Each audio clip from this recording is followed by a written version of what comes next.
Under Easy Copy, to update paper type or size, press Paper Select on your screen. From here, select the tray you want to adjust the paper setting on.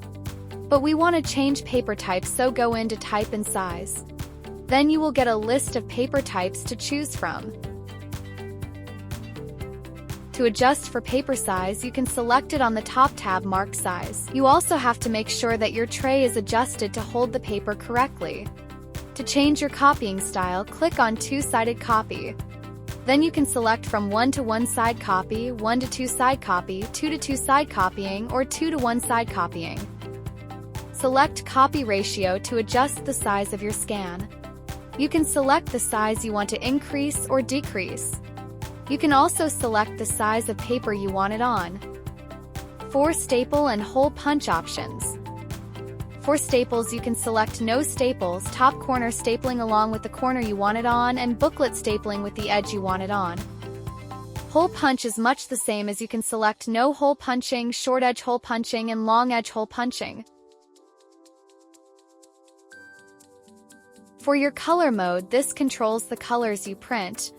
You can have the machine print color automatically in full color, black and white, and 2-color mode.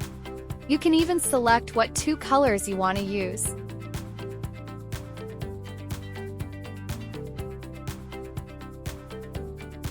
The original option is taking the image orientation of the way you print or copy will be printed out.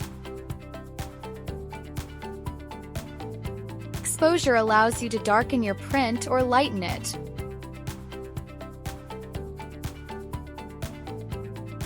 Card Shot gives you the option to blow up or just take a good scan of a business card or ID. You can even adjust the size and the size you want to be printed. Not to mention, you can do it in black and white or in color. With Preview, you can see all the scans you make with your document feeder. You can rotate the scans to print, and you can even print them in either color or black and white. For any questions, please leave a comment and subscribe for more office equipment overviews.